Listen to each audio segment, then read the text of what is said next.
What's good, y'all? First off, shout out to those of you that watched my video on how to play the Grob Opening. If you're interested in the theoretical side of things, I'll make sure to drop that link down in the description below. But in today's video, I'm going to be showing you a game in which case, very recently, I played the Grob Opening against an international master rated over 2,600 in bullet chess on chess.com, and I ended up getting a quick win in just 18 moves with really an attacking idea that you can get all the time playing the Grob. So here in the game here, I play the move of pawn to g4. I see the move of d5, which I see all the time. Okay, and I went with the move of bishop g2. Now, I personally haven't been seeing bishop takes g4 all that often. Okay, I haven't been seeing black accept the Grob gambit much. And in this game, my opponent played the move of c6. By the way, if black does take on g4, c4 is the move there. And I recently won a game with the Grob against the move of e6 against a high-rated player. But I played the move of queen b3, which is usually the right move against a ton of different stuff that black could try. I mean, we're talking about moves here like c6, knight f6, bishop e6, all those moves, queen b3 is the way to go. However, with e6, notice this bishop is cut off from d7. So we can throw in a check with our queen. And the idea is that, okay, this bishop can't run back. This bishop is also hanging. So if you want to defend with a pawn or whatever, okay, we take. And the bishop's hanging. And most online players, the most common move is taking on d5. But then we just say thanks for the bishop. That's a blind spot that a lot of players seem to be missing against the Grob. And if black goes, okay, I'm going to trade queens, fine. We trade, and then we take on d5, and we're sitting at even material with a great bishop. And very smooth development on the way. So this is very comfortable for us. All that said, in this game here, c6 was played, and we now have h3. Now this is something that FM Mark the Duck went with all the time. Rest in peace to Mark. But h3, right? h3, and then really going for this d3 and knight c3 idea. This is a setup that you can get all the time in the Grob Opening, looking to support this e4 push.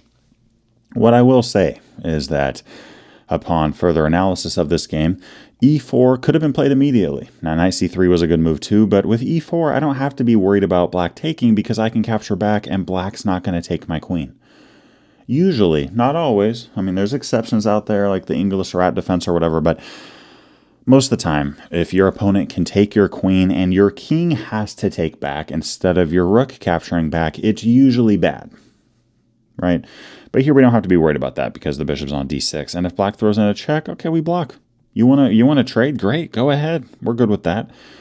I mean, black here might be looking at outposts like f4 and h4. If you see something like knight e7, knight c4, I mean, by black trading off this bishop, they have weaknesses of their own as well.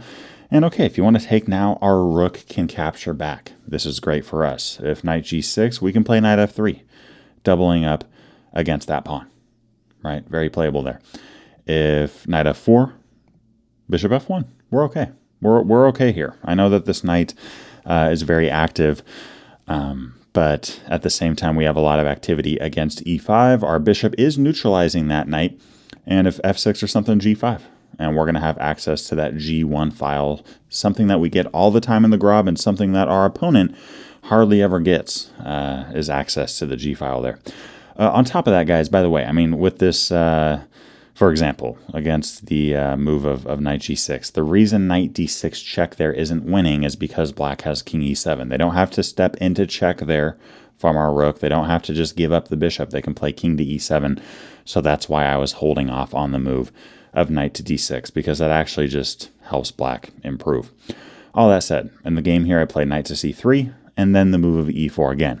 I get this all the time in the Grob, and I mean, look, if black wants to take, we could take back with the knight, but I'm kind of okay with the fact that this queen is limited in her mobility towards the king side. So you know what? I'm just going to take back with the pawn. I'm going to take back with the pawn there. And hey, if I'm given the opportunity, maybe I'll pin that knight. That can be a good option as well. And of course, if you get kicked, hey, maybe we'll bring our bishop back to g3. A lot of flexibility in this system. But in the game here, d4 is played. I now drop my knight back to e2.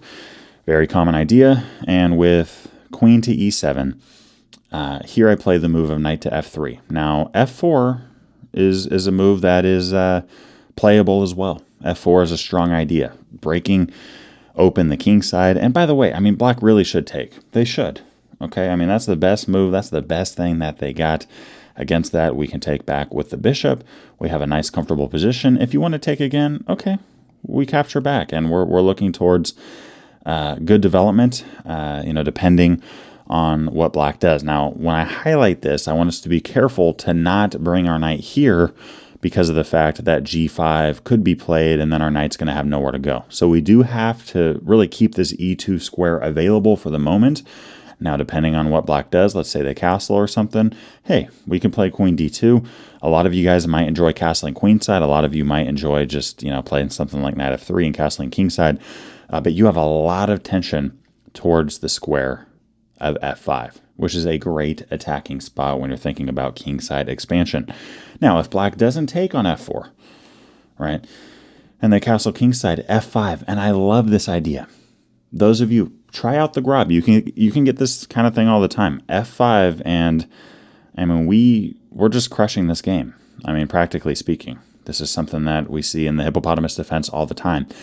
This type of idea, expanding on one side of the board. If bishop b4 would check, okay, king f2.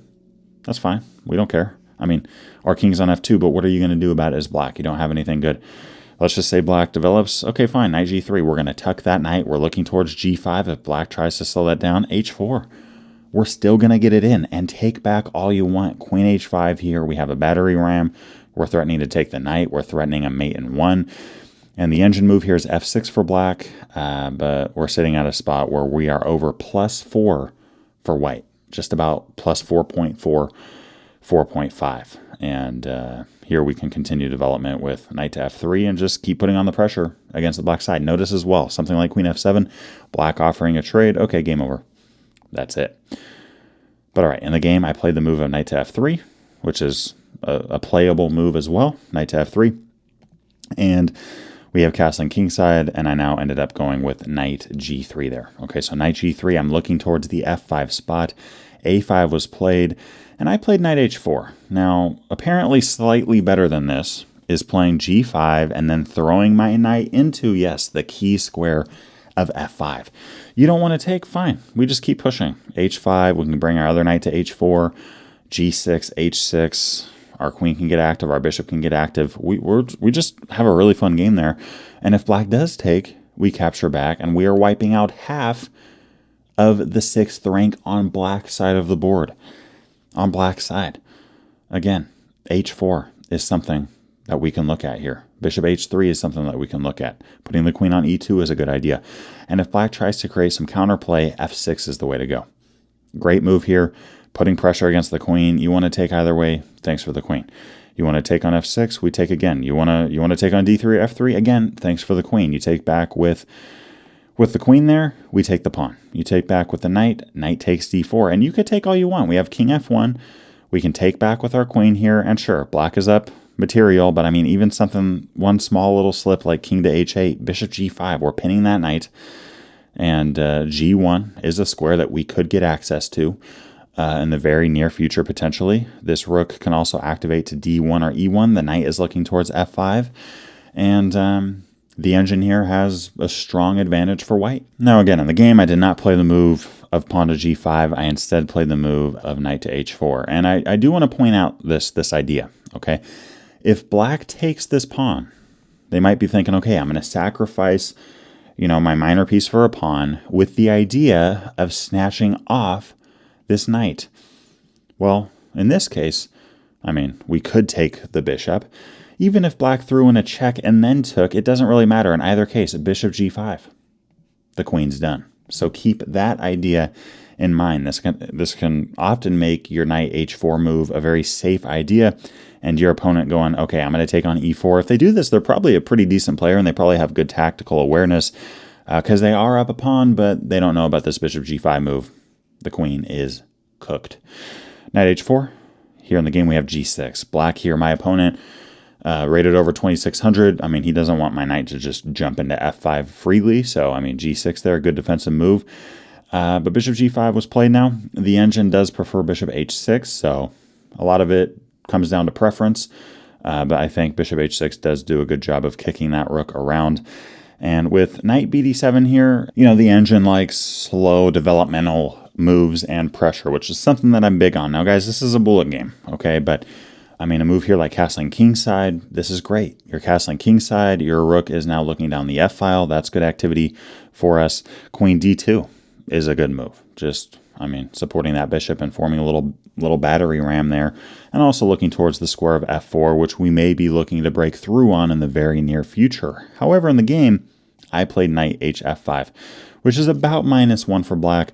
Might not even be -1 for black. I mean, this move here is not losing, but with perfect play from black, black will be okay. But I mean, this is very hard. In the game, g takes f5 is played, which is black's best move. Then we have queen e6, which is black's best move. Now against bishop h6, apparently, black is supposed to go, you know what, my rook's attacked, but I'm just going to play knight e8. That's what black should have done, apparently. But of course, I mean, black ends up running away with the rook. I now have the move of queen to d2. And by doing this, I'm eyeing up the square of g5. And this is what I'm talking about, guys. The Grob opening, a lot of players diss it. A lot of players say it's bad. But if you really look at the idea behind it, really look at the developmental process, it can be very hard to defend once you get something rolling. And here, I mean, this is one of those instances. Black here can play the move knight f8. We're still better as white. We're still better. But the idea here is that black can block with the knight. And if h4, black has a rook d7. I mean, what the heck? But the idea there is that this knight on f6 can run without dropping the rook on d8, in which case black gives up material, and then we keep playing from here. Now, we are at even material at this point, since black gave us some stuff back, but I mean, I'm obviously taking white here all day long. If you're looking at activity, if you're looking at king safety, all that kind of stuff, white has the advantage by a long shot. But in the game, the IM goes with the move of knight to e8, and here, white's winning. With queen g5 check, I quickly snatch off the rook. Bishop c7 is played, I snatch off the knight, and here black resign, because you only have one move, and if you play it, queen takes f8. So going back to the very start, right, just going over the moves that were played in the game, right, bishop g2. I personally like giving black the chance to take on g4. Of course, black didn't here, and I played the move of h3, then d3, knight c3, and e4. You can get this all the time, guys. And with d4, I ended up swinging my knight, playing knight f3, knight g3, knight h4, getting my bishop active, throwing a knight into the action, and really just getting an octopus knight on f5. Bishop h6 here. Again, knight e8 is the engine move there, but who's going to find that? And now we have queen d2, queen g5. Thanks for the rook. Thanks for the knight. And there, that's the game. Hope you enjoyed this.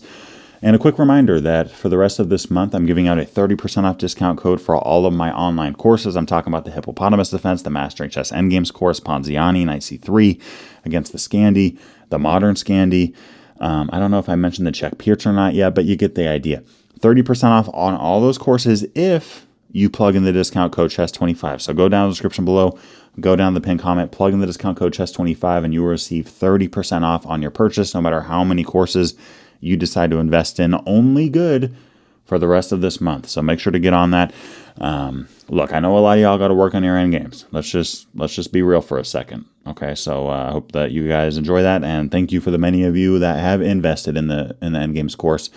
And if you have, I'm honored that you got it, and I hope that you're enjoying it. And yeah, I mean, guys, look, if you enjoyed this content on the Grob, dropping a like, dropping a comment would mean a ton to me. I would love to make a series on this, a very long series. I mean, I'm talking maybe Hippopotamus Defense level coverage. Of course, I made over 100 videos on the Hippo, so it's going to be hard to match that. But the Grob opening is something that I really think should be more popular than it is. I know I'm crazy, but hey, maybe some of you are crazy too. See you in the next video. I wanted to finish this video out by giving a big thanks to Walter, Steve, Rob, that's a lot of Robs, Ray, Roger, and the rest of my Patreon community. I appreciate you guys a ton. If you guys haven't checked out the Patreon before, there are some exclusive benefits that you gain by becoming a member, and I look forward to seeing y'all in the next video. Peace.